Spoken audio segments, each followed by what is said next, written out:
नारायण। श्री गुरुभ्यो नमः। स्वागत है आप सभी का आज के इस व्याख्यान में। हम सभी लोग अष्टाध्यायी को पढ़ रहे हैं और अष्टाध्यायी काशिका वृत्ति के साथ पढ़ते हुए अब तक हम लोगों ने 56 सूत्रों का अध्ययन कर लिया है। 56वां सूत्र स्थानीय वदादेशो नल विधौ सूत्र पढ़ रहे थे और उसमें यह बताया गया था धातु अंग कृत तद्धित सुप तिंग इत्यादि जो 8 हैं, वह 8 उन 8 गुणों को आदेश धारण कर लेता है। स्थानीय के स्थान पर जो आता है वह आदेश है। वह आदेश अपने स्थानीय के गुण को धारण करता है, केवल अल आश्रित गुणों को नहीं, वर्ण पर आश्रित गुणों को नहीं धारण करता। ठीक है, तो यहां तक हमने जाना था कि कृदादेश कृतवत भवति, ये भी बता दिया था आपको, और तद्धितादेश तद्धितवत भवति, ये भी बात हो गई थी। तद्धित का जो आदेश है वह तद्धित के समान माना जाता है, दाधिकम अद्यतनम इत्यादि बता दिया था उदाहरण कल। अब यदि तद्धित थक प्रत्यय के स्थान पर ठ के स्थान पर आया हुआ इक तद्धित न माना जाए, तद्धित का आदेश है तो वह तद्धित माना जाएगा। ठीक है,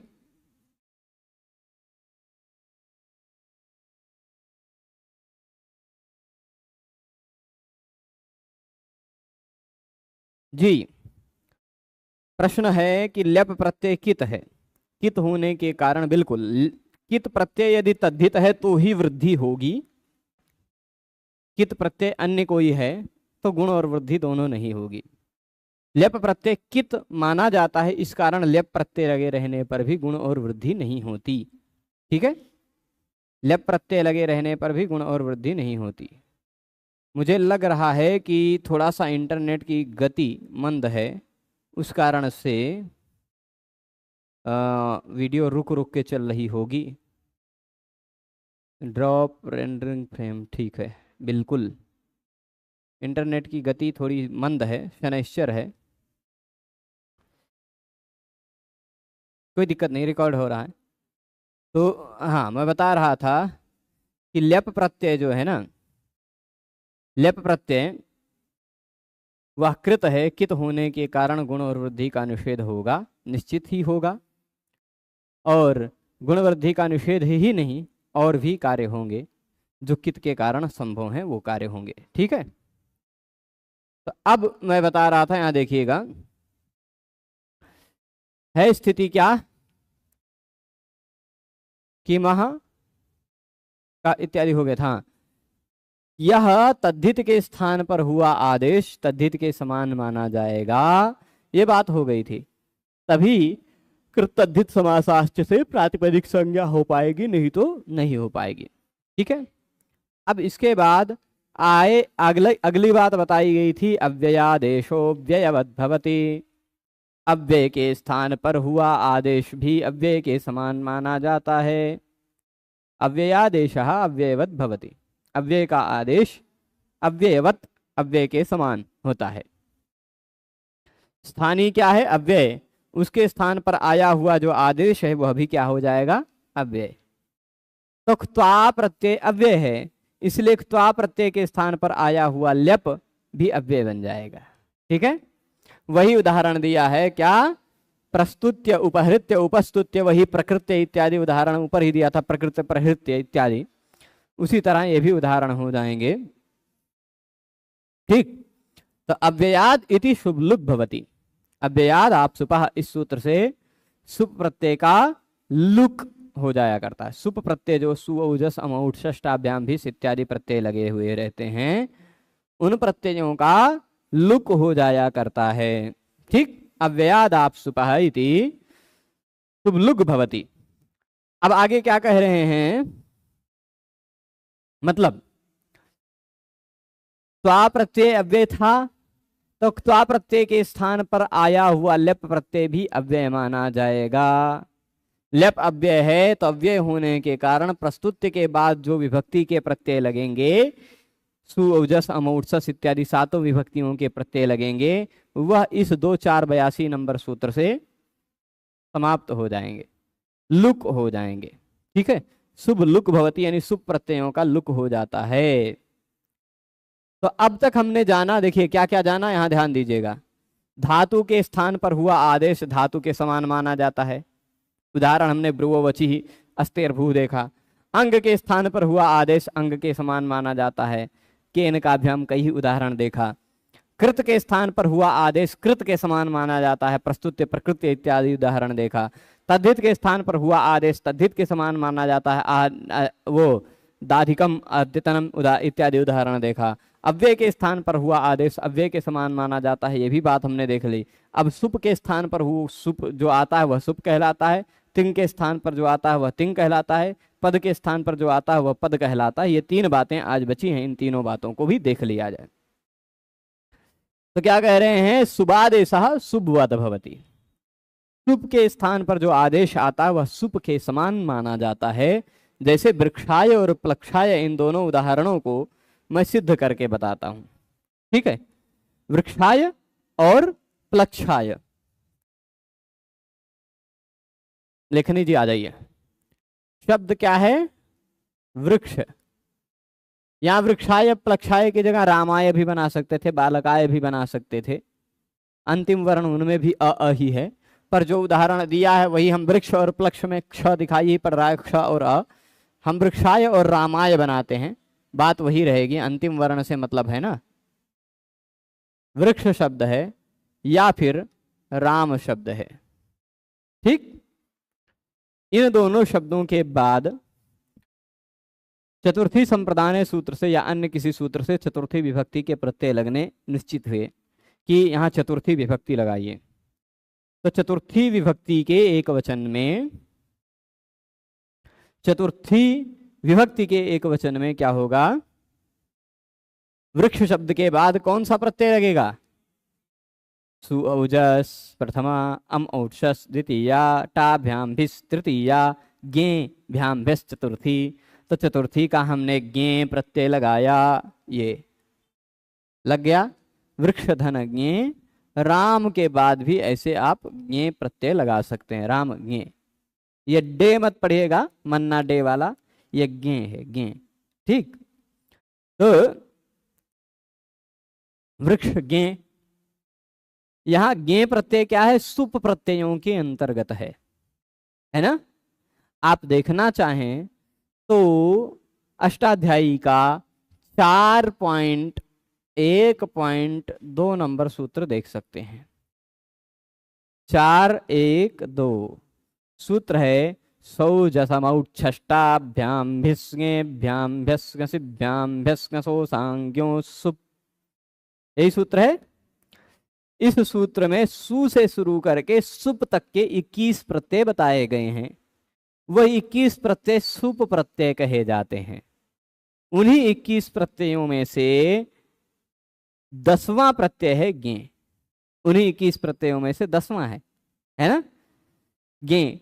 तो यह गे प्रत्यय भी सुप प्रत्यय है। अब इस गे के स्थान पर जो आएगा वह भी सुप प्रत्यय कहलाएगा, ठीक है। गे में से ए बचता है, गे में से ए बचता है, उस ए के स्थान पर गेर यह सूत्र से य हो जाता है। क्या हो जाता है, य, ठीक है। गे के स्थान पर जो आया है वह क्या है, य। सूत्र कौन सा है, यह आदेश करने वाला बहुत छोटा सा सूत्र है, गेर यह। सूत्र नंबर मुझे लगता है 7वें अध्याय में है, कहां पर है, एक बार पाद देखना पड़ेगा कंफर्म करने के लिए। मुझे जहां तक ध्यान में आ रहा है वो 7वें अध्याय में होना चाहिए, 7:1:13, ठीक है। सूत्र के काम के हिसाब से अनुमान लग जाता है कि ये सूत्र इसी अध्याय में होगा, ठीक है। तो वहां देखिएगा, यह में 7:1:13 नंबर सूत्र में ऊपर ही 9 नंबर सूत्र से अतः की अनुवृत्ति आ रही है, ठीक है। और 9 नंबर सूत्र से अतः की अनुवृत्ति आ रही अतो भिस ऐस सूत्र से, है ना। अकारांत शब्द के बाद आने वाले, अकारांत शब्द के बाद आने वाले गे के स्थान पर य हो जाता है। अब ये शब्द अकारांत है कि नहीं, अ पर समाप्त हो रहा है शब्द। वृक्ष में आपको कुछ लोगों को हो सकता है द्वि अक्षर दिख रहे हो, पर हमें 5 वर्ण दिख रहे हैं यहाँ, व रि क श अ, अंतिम वर्ण अ है। अ के बाद यदि गे आता हो तो गेर यह सूत्र से गे के स्थान पर यह हो जाता है। ठीक है, गेर यह चलेगा। अब इस गे के स्थान पर जो या आया है, यह सुप के स्थान पर आया है, इसलिए इसको सुप माना जाएगा। ठीक है, सुप के स्थान पर आया है तो स्थानीय क्या हो गया, सुप प्रत्यय गे, आदेश क्या हो गया, य। स्थानीय जो सुप प्रत्यय था गे, उसके स्थान पर जो आया है आदेश य, वह स्थानीय यानी सुप के समान माना जाएगा, गे के समान माना जाएगा। ठीक है, तो चतुर्थी विभक्ति एक वचन का यह प्रत्यय माना जाएगा और यह सुप भी माना जाएगा। स्पष्ट है। जब सुप माना जाएगा तभी यह सूत्र लग पाएगा। कौन सा,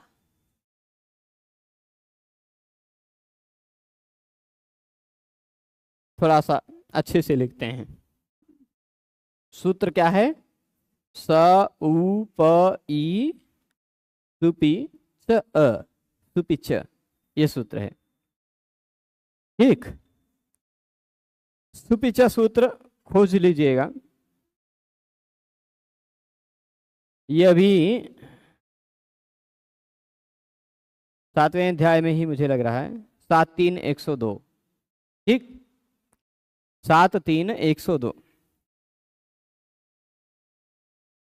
तो सुपीछ क्या कहेगा, ध्यान दीजिएगा। सुपीछ कहेगा, या इस सुपीछ सूत्र के प्रसंग को निकाल लीजिए। राम गे में भी गे के स्थान पर आ गया है य, गेर यह, क्योंकि ये भी अकारांत शब्द है। अब सुपीछ क्या कहता है, ये सूत्र जो है ना, यहाँ अतो दीर्घो, यही सूत्र से अतः दीर्घ, यही पूरे की अनुवृत्ति आ रही है। ठीक, तो सुप प्रत्यय परे रहने पर, कैसा सुप प्रत्यय, यय से प्रारंभ होने वाला सुप प्रत्यय परे रहने पर अ को दीर्घ हो जाया करता है। ठीक, तो यह पर शुरू होने वाला, यह पर यय मतलब देखिए, पहले हो अ, उसके बाद यय से शुरू होने वाला सुप प्रत्यय हो। ठीक, यय मतलब यवरला यमगणना झभ घट झभ, यवरला यमगणना झभ, ये यय है। ठीक है, तो यय में यह तो है, ये है। सुप प्रत्यय कैसा होना चाहिए, यय से आरंभ होने वाला सुप,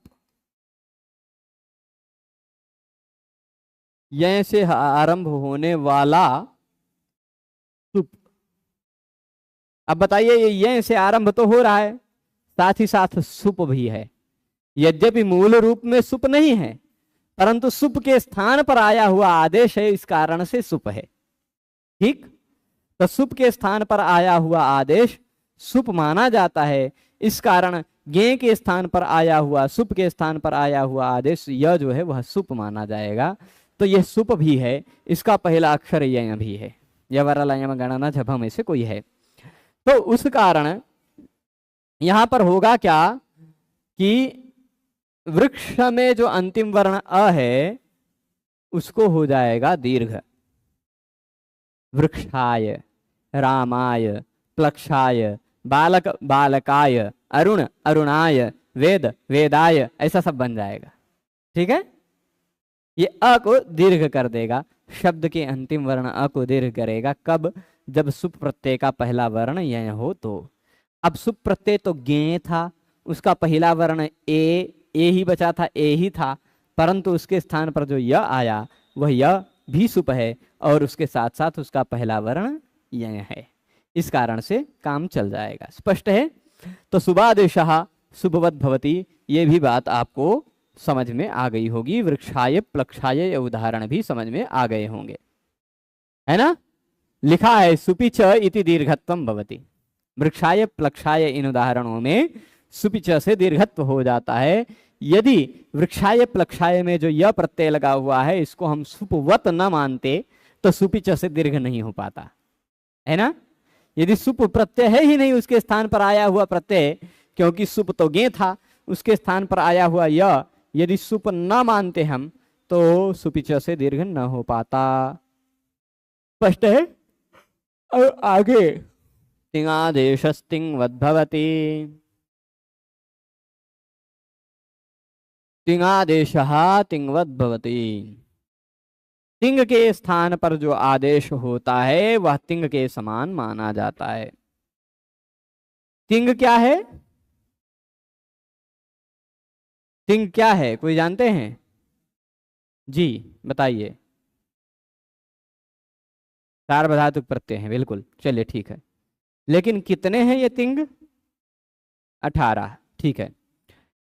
कौन कौन से हैं? तो तिप तस्झि सिप थस्थ मिप वस्मस त आताम झ थास आथाम ध्वम इट वही महिंग। ये ती से शुरू होकर ङ पर खत्म होने वाले 18 प्रत्यय तिंग प्रत्यय कहलाते हैं। ठीक है। इनका वर्णन कहाँ है? तो वह वर्णन कल मैंने बता दिया था, पर फिर भी आप यहाँ देख सकते हैं। तीसरे अध्याय के चौथे पाद के 78 नंबर सूत्र में लगभग देख सकते हैं। ठीक है। तीसरे अध्याय के चौथे पाद के लगभग 78 नंबर सूत्र में तिप्तस्थम 78 पे है कि 76 पे है? 78 पे ही है ना, ठीक है। तो ये हो जाएगा। अब इस तिंग प्रत्यय के स्थान पर 18 प्रत्ययों के स्थान पर कोई भी आता है वह भी तिंग के समान माना जाएगा। ठीक है। चलिए जैसे उदाहरण देते हैं। अधा अट आगम हो जाता है। काहे इतना आगे का उदाहरण देते रहे, पहले का ही उदाहरण दे देना चाहिए था, है ना। बभुव ही दे देते। बभुव में णल के स्थान पर जो तिप के स्थान पर जो णल हो गया वो णल भी तिंग माना जाएगा। ठीक है। या भविता भवितारो भवितारा में जो तिप तस झी के स्थान पर डा रऊ रस हो गया है वह भी तिंग के स्थान पर आया हुआ है, इसलिए तिंगवत माना जाएगा। पर चलेगा, जो उदाहरण इन्होंने दे दिया है वही उदाहरण समझा देते हैं। ठीक है। इन्हें व्याख्याकार को तस्थस्थमिपाम ताम तन तामह सूत्र याद आ गया। तस थस थ मिप के स्थान पर ताम तम त अम हो जाया करता है। ठीक है। सूत्र क्या है? वह तस्थस्थमिपाम तस्थस्थमिपाम तस थस थ और मिप इन चारों के स्थान पर क्या हो जाता है? ताम तम त अम, ये इतने हो जाते हैं। तस के स्थान पर ताम, थस के स्थान पर तम, थ के स्थान पर तम, मिप के स्थान पर अम हो जाता है। तो तस भी तिंग प्रत्यय है, उसके स्थान पर जो ताम आया हुआ है अकुरुताम में, तस के स्थान पर आया है ताम, वह तिंग प्रत्यय है। तस उसके स्थान पर आया है ताम, तिंग के स्थान पर आया है, इसलिए तिंग के समान माना जाएगा। तो अकुरुताम भी तिंगंत माना जाएगा। और तिंगंत है कि नहीं, भले ही उसमें तिंग प्रत्यय नहीं लगा है, पर तिंग प्रत्यय के स्थान पर आया हुआ कोई प्रत्यय लगा है जो कि स्थान पर आने के कारण तिंग के समान माना जाएगा। तिंग के स्थान पर आने के कारण तिंग के समान माना जाएगा। और इसलिए सुप्तिंगंतम पदम से पद संज्ञा अकुरुताम अकुरुतम इत्यादि की हो जाएगी। ताम होगा तस के स्थान पर तो अकुरुताम, थस के स्थान पर तम होगा तो अकुरुतम, और थ के जगह पे त होगा तो अकुरुत, है ना।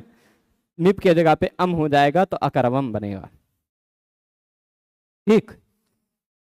तो यहाँ सुप तिङंतम पदम, इस सूत्र से पद संज्ञा हो जाएगी। सुप तिङंतम पदम से पद संज्ञा न हो पाती यदि तिंग प्रत्यय के स्थान पर आया हुआ यह आदेश तिंग के समान न माना जाता तो, है ना। तिंग के स्थान पर आया हुआ आदेश है, यह आदेश भी तिंग के समान माना जाएगा। ठीक है, लप प्रत्यय को भी कृत माना जाता है, बिल्कुल। तो उसी तरह अब सुप्तिङन्तम पदम इति पद संज्ञा प्राप्नोति। अब आगे कहते हैं पदादेशः पदवद्भवति। ठीक, सारे उदाहरण हमने देख लिए, अंतिम उदाहरण बता रहे हैं। ये पद संज्ञा हो जाएगी कि नहीं? यदि तिंग न माना जाता तो सुप्तिङन्तम पदम से पद संज्ञा नहीं हो पाती, है ना। तो अब आगे अंतिम उदाहरण दे रहे हैं, पदादेशः पदवद् भवति। अच्छा, अभी इसमें यहां तक है वृत्ति, देखते हैं, प्रयास करेंगे समझ में आ जाए आप लोगों को। तो पद का जो आदेश होता है, पद के स्थान पर जो आदेश आता है वह भी पद के समान माना जाता है। जैसे ग्रामो वह स्वम जनपदो नः स्वम, गांव आपका अपना है, जनपद हमारा अपना है। ठीक, ग्राम आपका अपना है, जनपद हमारा अपना है, यही अर्थ है। ग्रामो वह स्वम, गांव वह मतलब तुम सबका, स्वम अपना है, और जनपद न स्वम हम सबका अपना है। जनपद हम सबका अपना है, गांव तुम सबका अपना है ना। यहां होता क्या है, क्या हुआ, कुछ विषय है, कुछ प्रश्न है तो पूछ लिया करें, आपस में ना बात करें तो ज़्यादा ठीक रहेगा। कोई यदि कठिनाई है किसी भी विषय में समझने में, पहले के भी विषयों में भी, तो भी कोई दिक्कत मत लिया करें, पूछा करें। हम आप लोगों के मध्य इसीलिए ही आते हैं कि आप लोग कुछ प्रश्न पूछ सकें, अन्यथा जो लोग ऑनलाइन पढ़ते हैं वो लोग भी पढ़ते ही हैं। 1-1-5 सूत्र से किंगवत माना जा सकता है क्या प्रभु, किसको? हाँ, अब जो हम पढ़ने जा रहे हैं उसके लिए आपको सूत्र देखना पड़ेगा। 8-2-21,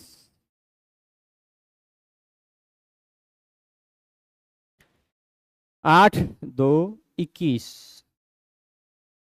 सूत्र है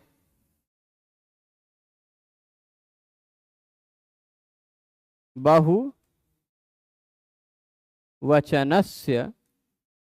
ये बहुवचन का मतलब वो वाला बहुवचन, ऐसा नहीं कि सास की जो होती है बहू उसका वचन बहुवचन, वो नहीं। बहुत सारे लोग जहाँ बहुत मतलब 2 से अधिक संख्या है जी।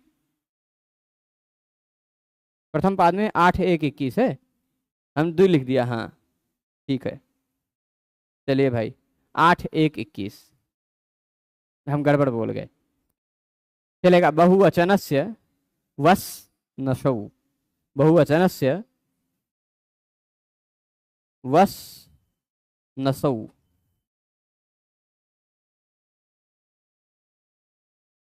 मिला है सूत्र बहुवचनस्य वस नसौ। इस सूत्र को देखिएगा तो यहां पर युष्मदस्मदोः 20 नंबर वाला सूत्र है ना। युष्मदस्मदोः षष्ठी चतुर्थी द्वितीयास्थयोः, क्या सूत्र? युष्मदस्मदोः षष्ठी चतुर्थी द्वितीयास्थयोर्वान्नावौ। युष्मद और अस्मद कौन से 2 शब्द हैं? युष्मद और अस्मद, ये 2 शब्द जो हैं, ये दोनों शब्द षष्ठी, चतुर्थी और द्वितीया, इन तीनों विभक्तियों में यदि आ रहे हों तो इनके स्थान पर बहुवचन में वस और नस हो जाया करता, यह तात्पर्य है इस सूत्र का। ठीक, ये बहुवचन से वस नसोह में सूत्र में पीछे का प्रसंग यदि आप अष्टाध्यायी में देखने जाएंगे तो युष्मद अस्मदोह आएगा। ठीक, युष्मद अस्मदोह, यानी युष्मद और अस्मद शब्द के बहुवचन को वस और नस हो जाता है। अब युष्मद और अस्मद दो शब्द हैं, वस और नस ये दो आदेश हैं, तो उसी क्रम में हो जाएंगे। यानी युष्मद के स्थान पर वस, अस्मद के स्थान पर नस। ये युष्मद और अस्मद के नहीं होंगे। युष्मद अस्मद ये दो शब्द षष्ठी, चतुर्थी, द्वितीया के बहुवचन में हैं, तो उनके स्थान पर विकल्प से वस और नस हो जाया करता है। ठीक है, चलेगा। युष्मद अस्मद ये दो शब्द होने चाहिए। इन दो शब्दों के बाद षष्ठी, चतुर्थी, द्वितीया इनका बहुवचन लगा होना चाहिए। यानी युष्मद का युष्माकम हो, युष्मान हो, षष्ठी में युष्माकम हो, चतुर्थी में युष्मभ्यम हो और द्वितीया में युष्मान हो। उसी तरह अस्मद शब्द हो, उसका षष्ठी बहुवचन का अस्माकम हो, चतुर्थी बहुवचन का अस्मभ्यम हो और द्वितीया बहुवचन का अस्मान हो। ठीक, ये इन 6 शब्दों के स्थान पर, बहुवचन के स्थान पर वस और नस हो जाता है, वस और नस हो जाया करता है। अब देखिए मतलब क्या है, यह कहेगा षष्ठी चतुर्थी बहुवचन, षष्ठी चतुर्थी द्वितीया में स्थित जो बहुवचन है, तो युष्मद शब्द में है षष्ठी में बहुवचन युष्माकम। ठीक, चतुर्थी में बहुवचन है युष्मभ्यम और द्वितीया में बहुवचन है युष्मान। इन तीनों के स्थान पर आ जाएगा वस। ठीक, इसी तरह अस्मद शब्द में षष्ठी चतुर्थी द्वितीया में बहुवचन देखा जाए तो वहां है अस्माकम,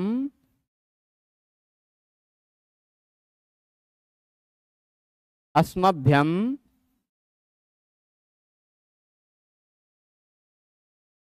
और अस्मान। अस्मान साधु विचित्य संयम धनानुच्चय, इसके स्थान पर हो जाएगा नस। ठीक, अब वस का रूप बन जाता है वह, नस का रूप बन जाता है नह। ये स को रुत्व विसर्ग होने के कारण स के स्थान पर सो रू रू होगा, रू का र बचेगा, उसके स्थान पर खर बसाने और विसर्जन यहाँ से विसर्ग होकर वह और नह बन जाते हैं।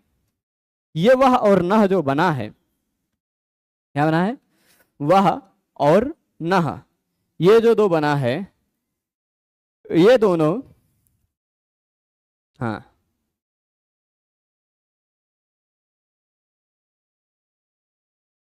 इन दोनों के, ये दोनों कहाँ आए हैं, पद के स्थान पर आए हैं। युष्माकम एक पद है, युष्मान एक पद है, युष्मभ्यम एक पद है। देखिए सिद्धि ही बताया है। बहुवचनस्य वसनसौ क्या कहता है, बहुवचन में जो युष्मद अस्मद शब्द में भी रूप हैं उसके स्थान पर ऑप्शनली वस और नस हो जाया करता है। ठीक, तो युष्माकम सही है, युष्मभ्यम सही है, युष्मान सही है, पर इन तीनों के स्थान पर आप वस का भी प्रयोग कर सकते हैं, बन जाएगा वह। ठीक, अस्माकम, अस्माभ्यम, अस्मान, इन तीनों शब्दों के स्थान पर, इन तीनों पदों के स्थान पर आ जाएगा नह। यह नह पद मान लिया जाएगा।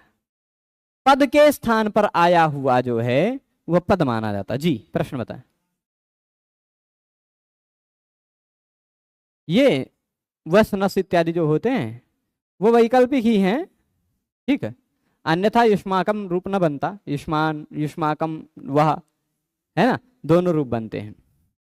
शब्दों की सिद्धि भी बता रहे हैं, जितना आपको जानना जरूरी है उतना ही बता रहे हैं, उससे ज्यादा बताएंगे तो आपके ऊपर से जाएगा। ठीक है, तो और सब समझ में आएगा। खाली अभी इतना जानिए कि बहुवचन के रूप हैं ये निश्चित ही। आप अस्मद युष्मद शब्द के रूप देख सकते हैं। अब आप कहेंगे इसको सीखना है कैसे बना है, तो आप यदि विस्तार से देखना चाहते हैं, समझना चाहते हैं, तो षडलिंग में हमने पढ़ाया है। अस्मद युष्मद शब्द के रूप भी बताने सिखाए हैं, शब्द रूप की सिद्धि सिखाई है, वहां से पढ़ सकते हैं। अभी खाली इतना जानिए कि युष्माकम शब्द, युष्मभ्यम शब्द, युष्मान शब्द, ये जो षष्ठी बहुवचन, चतुर्थी बहुवचन, द्वितीया बहुवचन है, उसके स्थान पर वह हो जाता है। अस्माकम शब्द, अस्मभ्यम शब्द, अस्मान शब्द जो षष्ठी चतुर्थी द्वितीया बहुवचन के हैं, उनके स्थान पर न हो जाता है, बहुवचन से वसनशो। तो ये जो वह आया या यह जो न आया, यह पद के स्थान पर आया है, इसलिए यह पद माना जाएगा। ठीक है, यह पद माना जाएगा। और पद माना जाएगा तभी, पदस्य सूत्र जो है 8 1 16, इस सूत्र से रुत हो पाएगा। ठीक,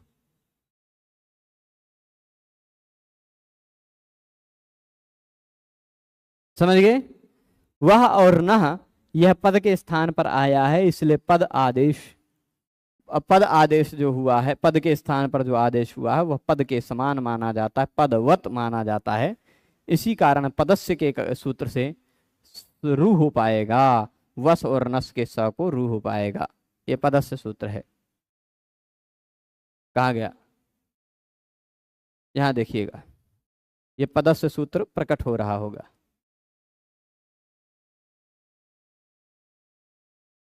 क्या कह रहा है पदस्य, देख लीजिए, पूरा प्रकट हो जाओ प्रभु। हाँ, ये क्या कहता है? अधिकार सूत्र है। पद के अधिकार में, पद के अधिकार में।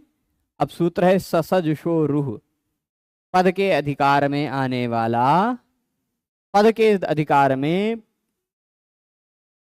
आने वाला, पद के अंतिम वर्ण के स्थान पर, पदस्य में षष्ठी लगी है ना, तो षष्ठी का मतलब क्या होता है? स्थाने, पद के स्थान पर।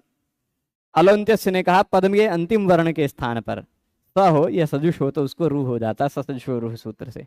ठीक, तो पदस्य के कारण रूह हो जाता है, ससजुषो रूह से कारण होता है, पदस्य के अधिकार में है वह ससजुषो रूह। स्थानीय, अब यहां प्रश्न उठ रहे हैं, इति रुत्वम भवति, ये बात हो गई। अब आगे कह रहे वत कारणम किम। अब आगे सूत्र में जो प्रश्न उठते हैं वो प्रश्न पूछ रहे हैं। क्या प्रश्न पूछ रहे हैं? वत कारणम किम। स्थानिवदादेशो नल विधौ सूत्र में स्थानिवत क्यों कहा, वत प्रत्यय क्यों लगाया, तेन तुल्यम क्रियाचेदवती सूत्र से वती प्रत्यय क्यों लगाया, यह तात्पर्य, यह प्रश्न पूछ रहे हैं। ठीक है, प्रश्न क्या पूछ रहे हैं? वत कारणम किम।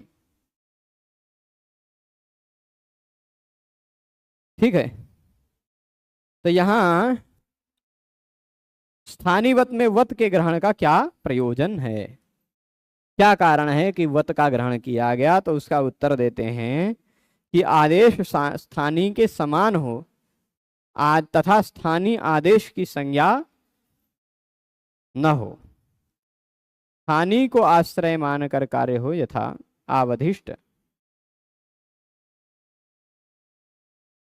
बताएंगे। ठीक है, कह रहे हैं कि यहां वह और स्व जनपद न में ये बात हो गई थी ना, वत कारणम किम आहत आवधिष्ट। ये देख लेते हैं उदाहरण। वत कारणम किम, वत क्यों लगाया? स्थानीय आदेशस्य संज्ञा मा विज्ञायीति स्वाश्रयमपि यथा स्यात्।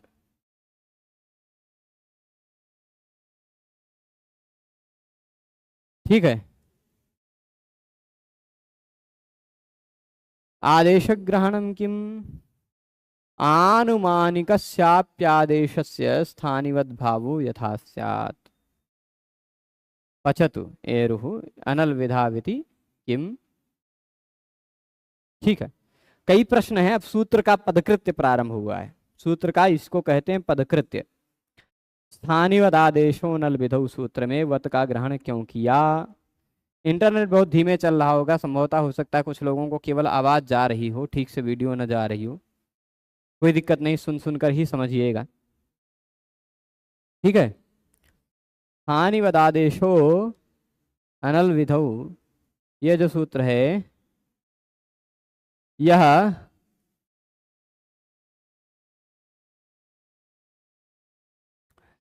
इसमें वत क्यों कहा? तो कह रहे हैं वत इसलिए कह दिया क्योंकि स्थानी जो है ना वह आदेश की संज्ञा न हो जाए। स्थानी आदेशस्य संज्ञा मां विज्ञायीति। विज्ञायीति कुछ गड़बड़ लग रहा है मुझे। स्थानी विज्ञायी इति। स्थानी में वत इसलिए माना गया है क्योंकि आदेश जो है वह स्थानी के समान हो, परंतु स्थानी आदेश की संज्ञा न हो। आदेश को हम लोग स्थानी न कह सकें। ठीक, आदेश जो है वह स्थानी नहीं है, स्थानीवत है। जी, विज्ञायी ये भाव कर्म में लुंग लकार का रूप है। ठीक, वि उपसर्ग ज्ञा धातु भाव कर्म वाच्य में लुंग लकार का रूप है। तो ये चिण हो जाता है ना, चिण प्रत्यय लग जाते हैं चिण भाव कर्मणों से, उसके कारण बना है। और चिणोलुक सूत्र से आत्मने पद का त प्रत्यय लुप्त हो जाता है, चिण का ई ही बचता है बस। ठीक है, तो यहां कह रहे हैं, देखिए वत को मैं अपने तरह से समझा देता हूं। यहां जो इन्होंने थोड़ा शॉर्टकट में लिखा है, जैसे हम कहें वत मतलब होता है समान। समान का तात्पर्य क्या है? न्याय शास्त्र की भाषा में इसको कुछ शॉर्टकट में ऐसे कहते हैं, तद भिन्नत्वे सति तद्गत भूयो धर्मवत्वम। तद भिन्नत्वे सति तद्गत भूयो धर्मवत्वम मतलब जैसे हम उदाहरण देते हैं, कुछ लोग कहते हैं भाई तुम तो, मतलब गाँव में देखते होंगे ना कि कुछ बड़े बूढ़े लोग कहते हैं तुम तो मेरे पुत्रवत हो, पुत्रवत हो, ऐसे कहते हैं ना, पुत्र के समान हो। तो यहाँ पुत्रवत में वत लगा है, इसका मतलब वह पुत्र नहीं है। स्थानीवत का मतलब वह स्थानी नहीं है। जैसे जो पुत्रवत होता है वह पुत्र नहीं होता है, पर पुत्र में जो सारे गुण है ऐसे बहुत सारे गुण उसमें भी होते हैं। पुत्र के साथ जैसा व्यवहार हो सकता है वैसा व्यवहार उसके साथ भी हो सकता है, परंतु वह पुत्र नहीं होता है। तो उसी तरह स्थानीवत आदेश में स्थानी के बाद जो वत लग गया है, इससे यह पता चलता है कि आदेश जो है वह स्थानी के समान होता है, पर वह स्थानी नहीं हो जाता। ठीक, वह स्थानी नहीं हो जाता। जैसे भू अस के समान है पर वह अस नहीं हो जाता। वच ब्रू के समान है पर वह ब्रू नहीं है। ठीक है, ये ऐसा होता है वत। तो इसीलिए तद भिन्नत्वे सति, जिससे वत लगाया गया है वह वत जो है वह मूल से भिन्न है, पर फिर भी उसमें उससे उसकी कुछ समानताएं हैं। जैसे जो पुत्र है, पुत्रवत है, वह तद भिन्नत्वे सति मतलब पुत्र भिन्नत्वे सति तदगत पुत्रगत भूयो धर्मवत्वम। तद भिन्नत्वे सति तदगत भूयो धर्मवत्वम का तात्पर्य ऐसे लीजिएगा, पुत्र भिन्नत्वे सति पुत्रगत भूयो धर्मवत्वम। जो पुत्र से भिन्न है फिर भी पुत्रगत बहुत सारे जो धर्म होते हैं, जो बहुत सारी विशेषताएं होती हैं, वो विशेषताएं उसमें भी हैं।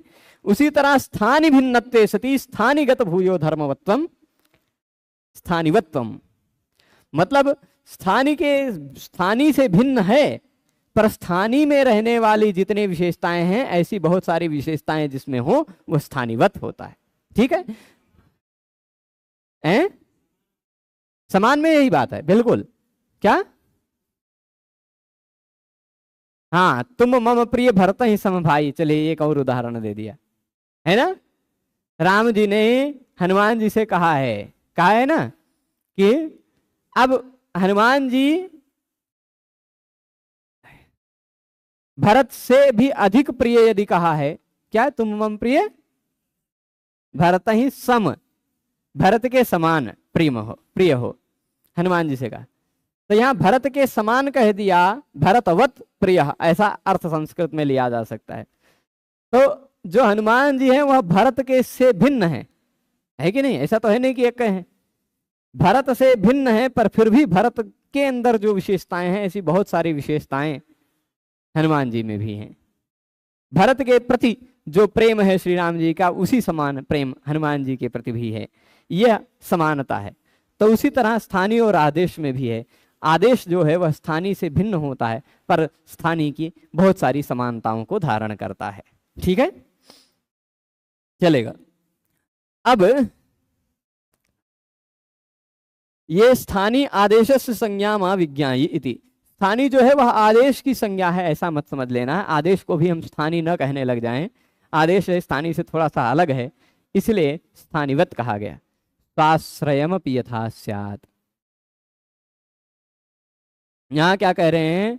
स्वाश्रयमपि यथा स्यात्, यानी स्थानीय को हम आश्रय मान करके कार्य कर सकें, स्थानीय को भी आश्रय मानकर कार्य कर सकें, और जो आदेश हो गया उसको भी आश्रय मान करके कार्य कर सके। अपि शब्द है ना, अपना भी आश्रय हो, स्थानीय का भी आश्रय हो, दोनों विशेषताएं होंगी। ठीक है, इसीलिए स्थानीय से थोड़ा सा भिन्न रहेगा। जैसे उदाहरण दे रहे हैं, आंगो यमहनः, आंगो यमहनः, प्रसंग निकाल लीजिए 1:3:28। इसमें 1:3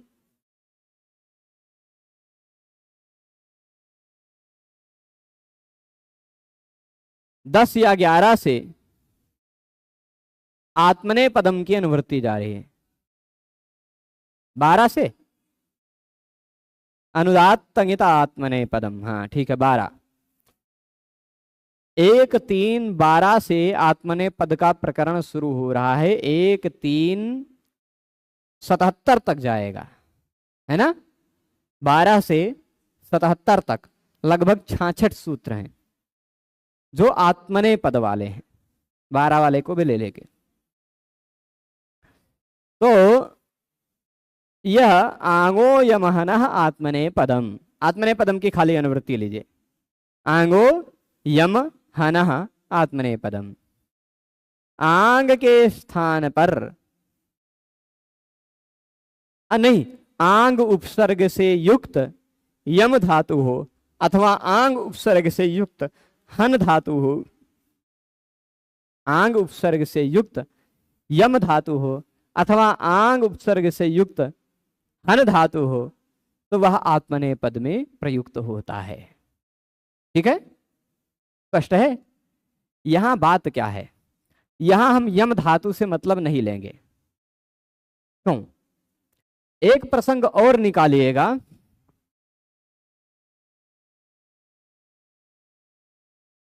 हनो वध लुंगी, सूत्र कहां का है?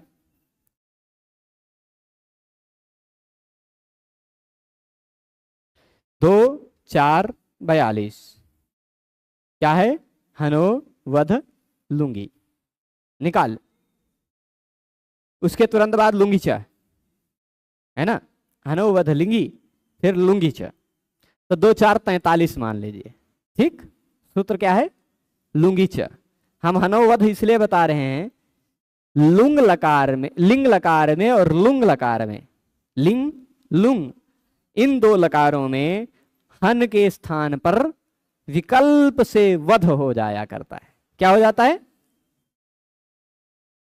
ध्यान दीजिएगा, लिंग लकार में और लुंग लकार में, 2:4:42 2:4:43, ये दो सूत्र पढ़ लीजिए, है ना? मैं निकाल लू सूत्र, हनु कहाँ गया?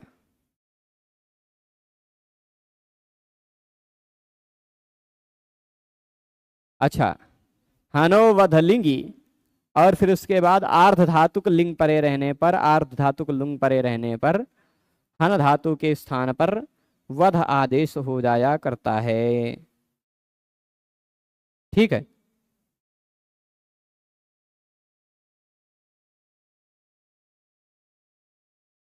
चलेगा।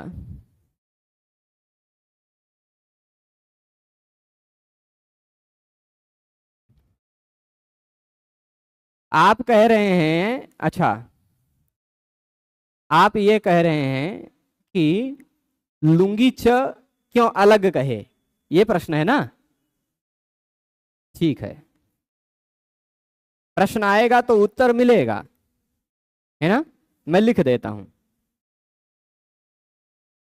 यहां 2 4 42 2 4 43 से मतलब नहीं है, मतलब उसके अगले सूत्र से है। पर अब आपका एक प्रश्न आ गया तो पहले उसका समाधान दे देते हैं, फिर इसको भी देख लेते हैं। ठीक है, देखिए सूत्र तीनों को देखिएगा। सूत्र क्या है? हनो वध लिंगी। उसके तुरंत बाद सूत्र है लुंगी छ। उसके बाद सूत्र है आत्मने पदेष्वन्यतरस्याम।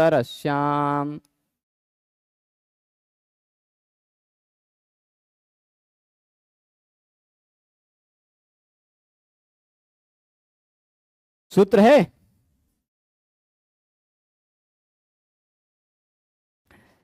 अब ये लुंगी च सूत्र अलग क्यों कहा? हनो वध लिंग लुंगोह ऐसा कह देते, है ना?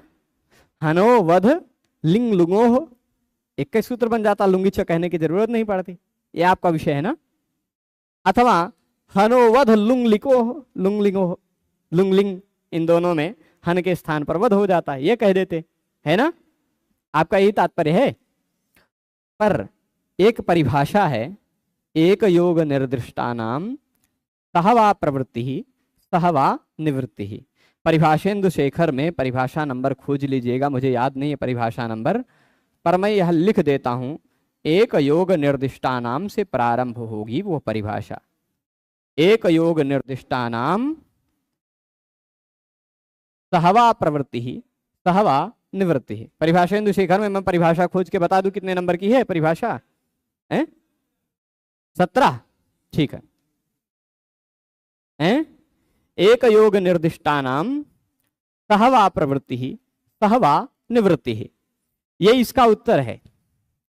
पर मूल बात यह समझ लीजिएगा कि आने वाले आत्मने पदेष्वन्यतरस्याम सूत्र में केवल लुंग के अनुवृत्ति की आवश्यकता है, इसीलिए लुंगी च सूत्र अलग से कहा। ठीक है, आने वाले आत्मने पदेष्वन्यतरस्याम सूत्र में केवल लुंगी की ही अनुवृत्ति अपेक्षित है।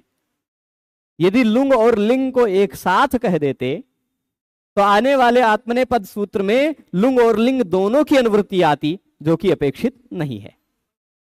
ठीक है,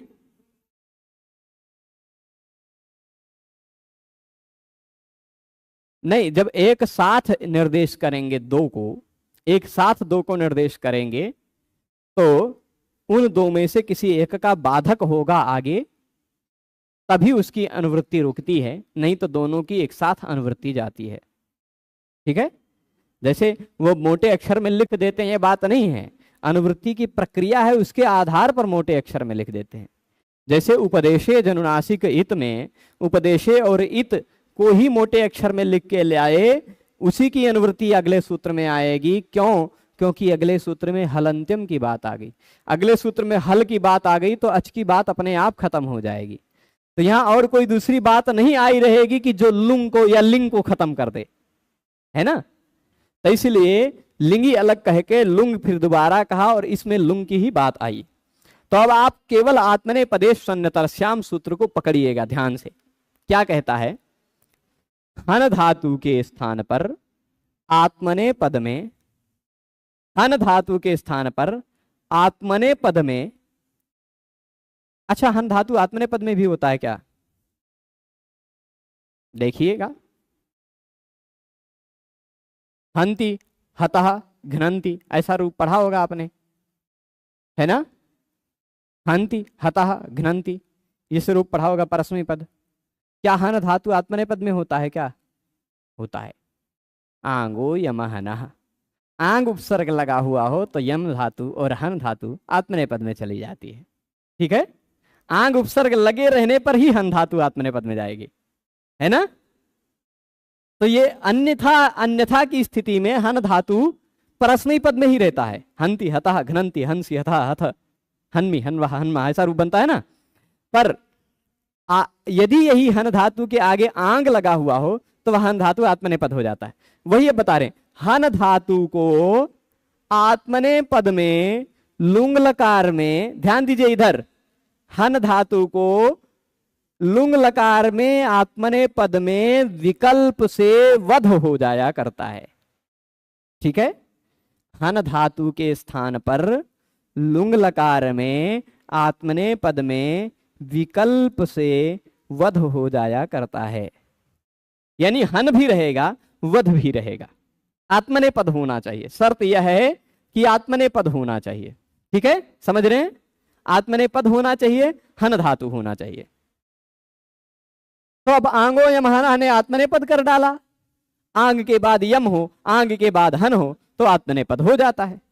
अब हन कैसा है, केवल हन नहीं है, आहन है, आंग से युक्त हन है। तो ये आंग से युक्त हन धातु होता है, वह आत्मनेपद में प्रयुक्त होता है। परंतु जब इसको हम लट लकार में ले जाने लगे तो आहते, आहते, आहते ऐसा सब रूप बनेगा। परंतु ये अन्य स्थितियों में होगा क्या, लुंग लकार जब हम लगाएंगे, आंग उपसर्ग हन धातु है, उसके बाद लगा हुआ है लुंग। ठीक है, आंग हन लुंग। ठीक है, तो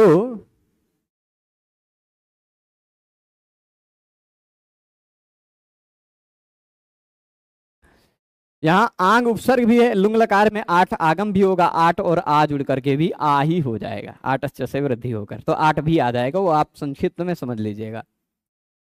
लुंग लकार लगे रहने पर हन के स्थान पर आत्मनेपद में विकल्प से वध भी हो जाता है। तो आहन लुंग है, उसको विकल्प से आ वध लुंग भी हो जाएगा,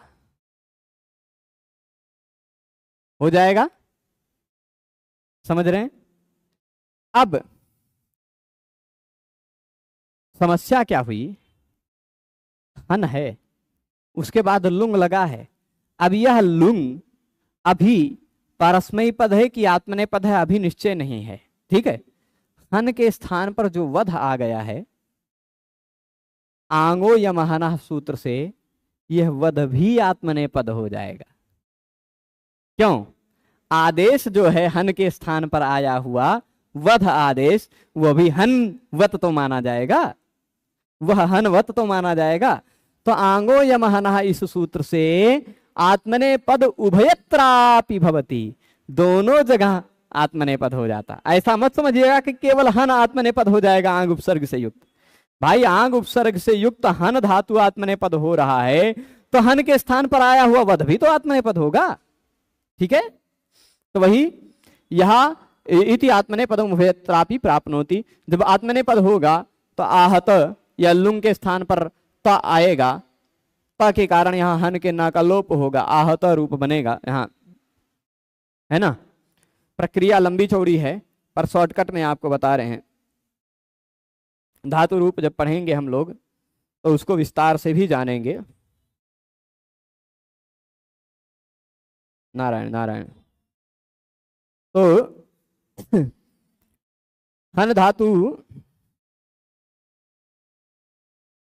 लुंग लकार में हनो वध लुंगी।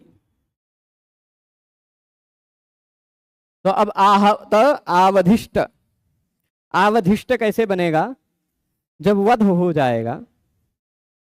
यहां हन धातु अनिट है, हन धातु कैसा है, अनिट है, इट आगम नहीं होता। ठीक, तो इस कारण यहां सिच जो आएगा वो खत्म हो जाएगा।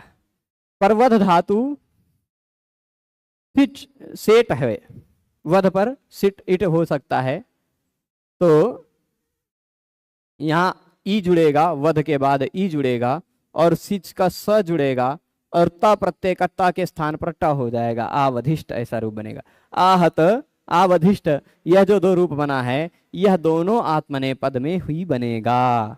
तो क्या कह रहे हैं कि आदेश जो है स्थान, आदेश को हम स्थानीय न मान लें, आदेश को जो वध है उसको हम हन न मान लें। वध हन से अलग है, पर हन वत है, हन के समान है पर हन नहीं है। और इसीलिए स्वाश्रयम अपि यथा स्यात्, अपने आश्रय के स्थान पर भी कार्य हो सके और उसके स्थान पर जो आया हुआ उस पर भी कार्य हो सके। जी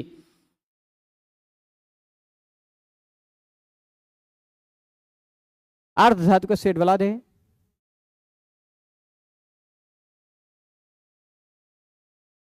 हाँ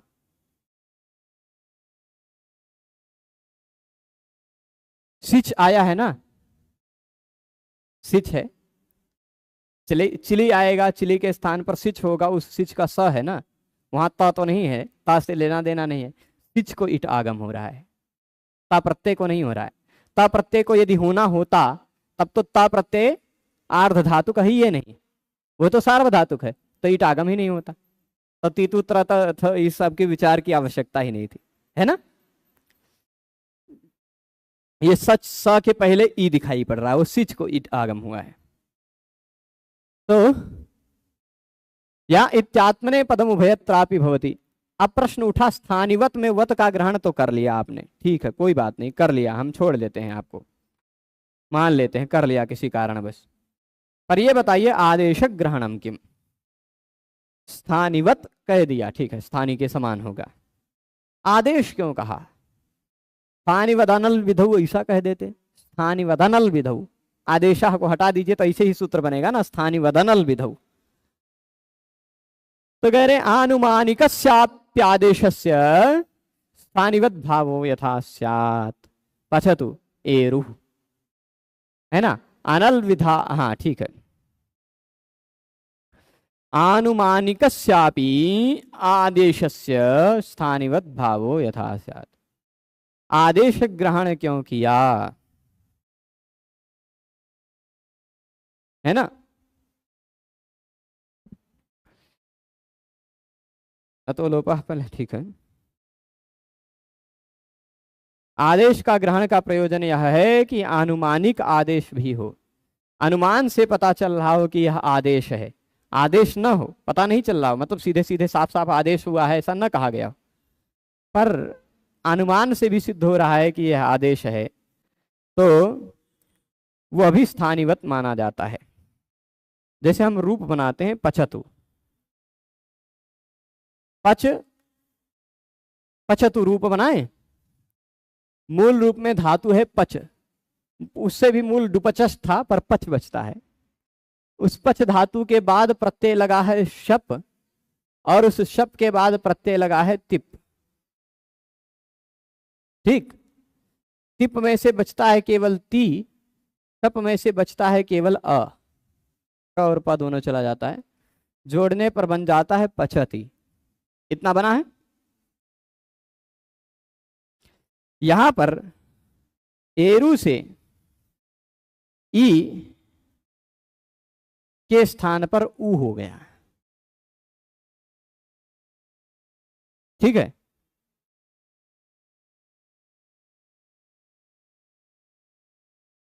तो यहां मूलतः एरुह सूत्र लगेगा, क्या सूत्र लगेगा, एरुह, कहीं लिखा है ना एरुह 3-4-86, यह कहता है लोट लकार में आने वाले ई के स्थान पर ऊ हो जाता है, जैसे पचती पचतु बन जाता है, पचंती पचंतु बन जाता है ना, ई के स्थान पर ऊ हो जाता है। तो हम यह ई हटाए, ई के स्थान पर ऊ किए तो बन गया पचतु, बना यही पचतु। यहां पचतु में मूल रूप में स्थानीय क्या है, ई, आदेश आया है क्या, ऊ, स्थानीय है ई, आदेश है ऊ, पर यह शुद्ध रूप से न तो स्थानीय है न तो शुद्ध रूप से आदेश है, क्योंकि स्थानीय तो पूरा ती था, ती प्रत्यय है ना, उसका ती स्थानीय है। आदेश शुद्ध रूप में हुआ है तू, ती के स्थान पर तू हुआ है, परंतु अर्धादेश के रूप में भगवान पाणिनि ने थोड़ा शॉर्टकट में कर दिया इसको। ती के स्थान पर तू करने से अपेक्षा उन्होंने ई के ऊ कर डाला। ठीक है, ती के स्थान पर तू करने की अपेक्षा उन्होंने ई को ऊ किया। तो यहां ई जो है वह स्थानीय नहीं है शुद्ध रूप में, स्थानीय ती है। ऊ जो है वह आदेश नहीं है शुद्ध रूप में, आदेश तू है। ठीक, आनुमानिक रूप से स्थानीय है ई, आनुमानिक रूप से आदेश है ऊ। तो आनुमानिक जो आदेश है वो भी स्थानीवत भाव हो जाता है। पछतु में एरू से ई के स्थान पर जो ऊ आया वह अनल विधा वह स्थानीवत माना जाएगा। वह ती के स्थान पर आया हुआ तू है उस ऐसा माना जाएगा, यानी तिंगंत तिंग प्रत्यय के समान माना जाएगा और वह तिंगंत बन जाएगा और उससे पद संज्ञा हो जाएगी। ठीक है, आगे कहते हैं, प्रश्न उठ रहे हैं, अनल विधा वेति किम। अंतिम प्रश्न है इसका। यह प्रश्न समाप्त होते ही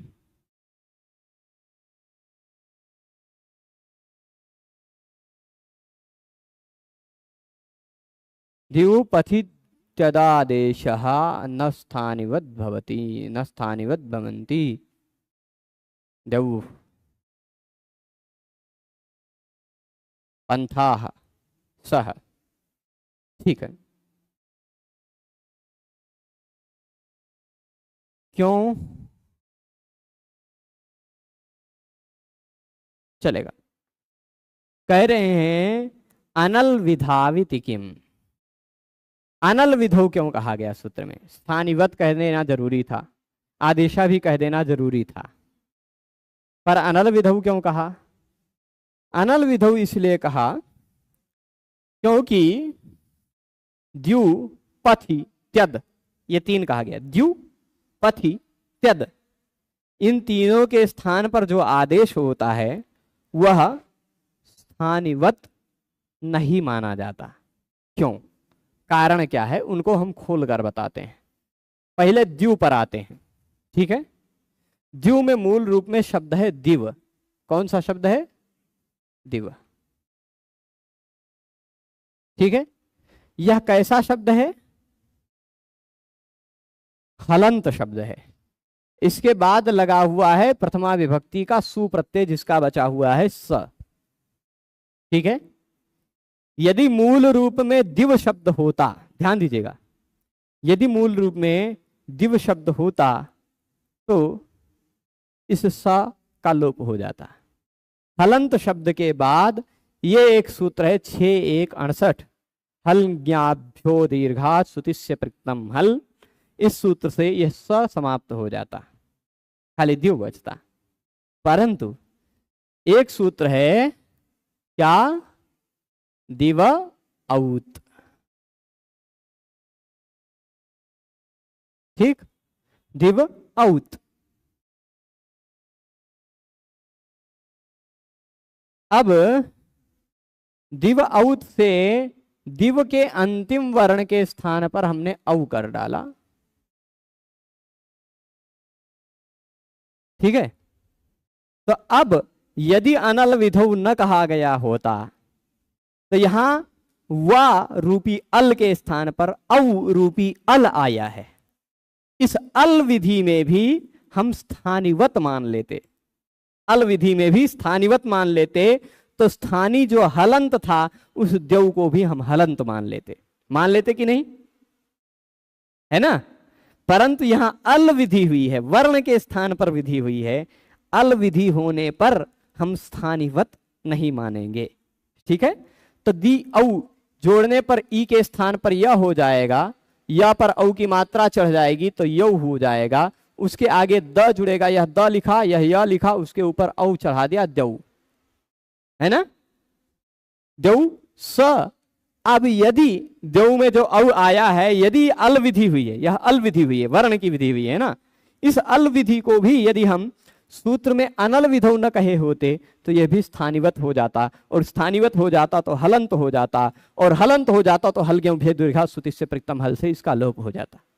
जबकि अल विधि होने के कारण यहां ये हलंत नहीं माना गया, अलंत अलविधि होने के कारण स्थानिवत नहीं माना गया है, इसलिए हलंत नहीं माना गया है। यह स्वरांत है, इसलिए स का लोप नहीं हो पाता, स को रू होकर उसके स्थान पर विसर्ग हो जाता है, द्यौह बन जाता है। ठीक है, इसी तरह अगला पथ का उदाहरण भी बता देते हैं। मूलतः शब्द है पथिन। कौन सा शब्द है? पथिन। चलेगा? इसके बाद भी वही वाला प्रत्यय है स, सुप का स।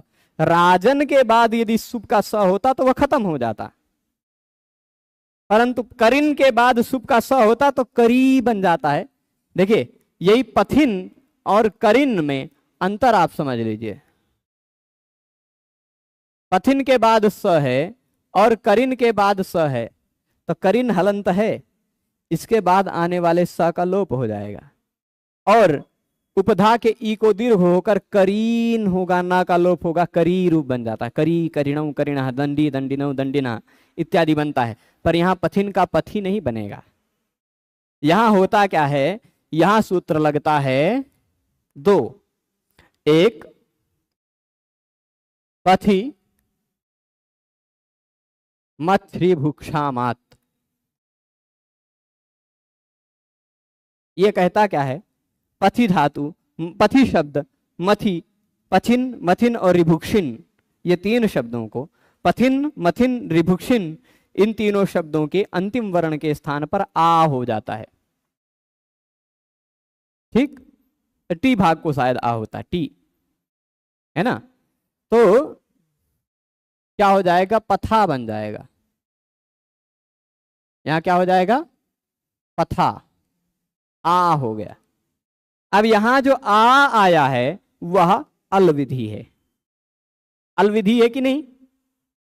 तो वह अलविधि है। अलविधि यदि स्थानिवत हो जाने लगती, अलविधि यदि स्थानिवत होने लग जाती, स्थानिवत आदेशों अलविधों ने क्या कहा है कि आदेश जो है, जो आया है, वह अपने पूर्व वाले स्थानी के समान माना जाता है, पर वह अल यानी वर्ण पर आश्रित विधि न हो। ये वर्ण पर आश्रित विधि आ हुआ है, वर्ण पर, है ना, तो आ एक अल विधि है, इस कारण यह स्थानिवत नहीं माना जाएगा। स्थानिवत नहीं माना जाएगा यानी हलंत नहीं माना जाएगा। अन्यथा स्थानिवत मानते तो यह नकारांत बन जाता, और नकारांत बन जाता तो ये स का लोप हो जाता, पर नहीं होता है।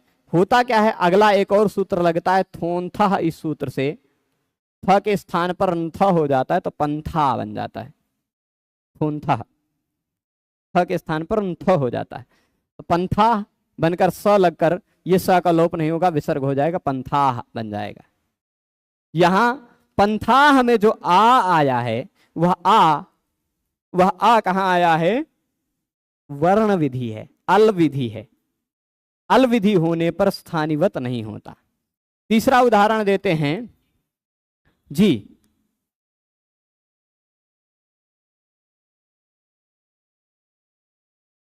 कर सकते थे यदि हम हलंत मानते तब, है ना। और अब आप कहेंगे कि पहले पथिन को पहले सा का लोप कर लें, बाद में कार्य करें। तो देखिए, कृताकृत प्रसंगी विधिर नित्यः, आप पथि के बाद सु का लोप कर देते तो भी पथिमथ्रि भुक्षामात सूत्र लगता, और सु का लोप न करते तो भी पथिमथ्रि भुक्षामात सूत्र लगता। तो दोनों स्थितियों में जो सूत्र लगता है वह सूत्र पहले करना चाहिए, वह कार्य। तो पथिमथ्रि भुक्षामात से आ पहले कर लेना है, बाद में देखना है सु का लोप होगा कि नहीं होगा। दीर्घ आ तो पथा बन जाएगा। ठीक है, हाँ, सु की, हाँ, तो दीर्घात वह जो विशेषण कहा गया है, वह दीर्घात, इस दीर्घ की बात नहीं कही गई है। वहां गी आप को दीर्घ कहा गया है, ठीक है, वहां इस पंथा के आ को दीर्घ को नहीं कहा गया है, ठीक है। वहां गी और आप यदि दीर्घ हो, जैसे अतिमाला, अतिखट्वा इत्यादि उदाहरणों में आप तो है पर दीर्घ नहीं है, इस कारण लोप नहीं हुआ है, ठीक है। गी और आप का विशेषण है वहां, दीर्घ वाली बात। तो अब स बता रहे हैं, उदाहरण तीसरा है स है, इसकी भी प्रक्रिया लंबी, पर ठीक है। मूल रूप में शब्द है तद, तद के बाद लगेगा प्रत्यय सु, सु का बचेगा स। अब देव अभी फिर से समझा देंगे, थोड़ा सा धैर्य रखिए। तद के स्थान पर, तद के स्थान पर,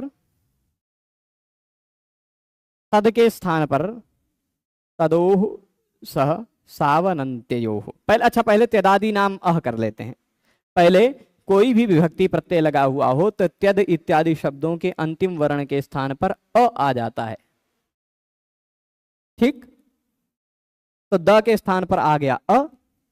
अब यह जो अ आया वह किसके स्थान पर आया है? द के स्थान पर आया है। यह कैसी विधि है? अल विधि है कि अनल विधि है? अल विधि है प्रभु। द के स्थान पर अ आया है, द भी अल है, आ भी अल है। एक वर्ण पर आश्रित विधि है ना, एक वर्ण पर आश्रित विधि अल विधि होती है। आदेश अपने स्थानीय के समान होता तो है, पर वह वर्ण पर आधारित विधि न हो तो यह वर्ण पर आधारित विधि है। तो द के स्थान पर जो अ आया है वह स्थानीय के समान नहीं माना जाएगा। यदि स्थानीय के समान माना जाता तो इस सा का लोप हो जाता है ना। अब ये त और अ में यहां अतो गुणे से पररूप होकर त बन जाएगा। दो अ में से एक ही अ बचेगा। त स, तदो सह सावनंतयो हो, एक ऐसा नियम है। तद शब्द के त के स्थान पर जो अनंतिम त है उसके स्थान पर स हो जाता है, त के स्थान पर स हो जाता है। तो सस ऐसा शब्द रूप बन गया। अब इस सस में त के स्थान पर आया हुआ स, द के स्थान पर आया हुआ अ, यह स्थानिवत नहीं माने जाएंगे। ठीक, क्योंकि अल विधि है। यदि स्थानिवत माने जाते तो यह हलंत होता, हलंत होता तो हलज्ञाभ्यो से स का लोप हो जाता, और हलज्ञाभ्यो से स का लोप नहीं हुआ तो उसको रू होकर विसर्ग होकर सह बन गया। आपने पढ़ा होगा सह तौते इत्यादि। तो जो सह बना, जो पंथाह बना, जो द्योह बना, उन तीनों में देखिएगा दिव शब्द है। दिव शब्द में व के स्थान पर दिव औत से आया हुआ औ, क्योंकि व अल के स्थान पर औ अल आया है, यह अल विधि है, अनल विधि नहीं है। इस कारण यह स्थानीवत नहीं माना जाएगा। यदि स्थानीवत माना जाता तो यह व के समान मान लिया जाता, औ को व के समान मान लिया जाता, और यह हलंत हो जाता। तो हलंत शब्द के बाद सुप्रत्यय नष्ट हो जाता है, ये प्रत्यय नष्ट हो जाता है ना। जबकि हलंत नहीं माना जाएगा क्योंकि यह अल विधि है। और दी में ई के स्थान पर देखिए, दी में क्या था? द ई के स्थान पर ई को यणचि से यह हो जाएगा। ई के बाद यदि कोई भी सर्वर्ण हो तो उसके स्थान पर यह हो जाता है। अब द और य को जोड़ करके इस तरह भी लिखते हैं, और कुछ लोग ऐसा भी लिख देते हैं। उसी पर औ की मात्रा चढ़ा दीजिए दऊ, और उसके बाद स को विसर्ग करके लगा दीजिए, बन गया देव। ठीक है, कुछ बड़ी बात नहीं है इसमें।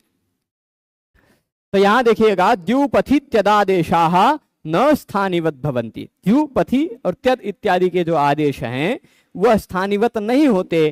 क्यों? द्यौः पंथाः सह इत्यादि बन जाएगा। यदि स्थानिवत होते तो द्यौः न बनकर द्यौ बनता, विसर्ग न रहता। पंथाः न बनकर पंथा बनता, पंथा विसर्ग न रहता। सह न बनकर स बनता, विसर्ग न रहता, है ना। हलंग्याभ्यः इति सुलोपो न भवति। हलंग्याभ्यः सूत्र से सु का लोप नहीं हो पाता क्योंकि यह स्थानिवत नहीं है। यदि सूत्र में अनल विधौ न कहा गया होता तो यह भी स्थानिवत होने लग जाते, है ना। अनल विधौ कह देने से यह सब स्थानिवत नहीं है। स्पष्ट है। तो इस तरह से हमने स्थानिवत आदेशो नल विधौ सूत्र को समझा। इसको और विस्तार से, इसमें कुछ और पक्ष हैं अल विधि, अल विधौ अनल विधौ वाले बात में, उन पक्षों को कल प्रकाशित करते हुए हम लोग अगले सूत्र पर अचफ परस्मिन पूर्व विधौ इस सूत्र पर चलेंगे। ठीक है, चलेगा। तो आज इस विषय को यहीं संपन्न करते हैं। सभी लोग पूरे व्याख्यान में आद्योपांत जुड़े रहे, उसके लिए सभी को बहुत बहुत धन्यवाद। नमो नमः।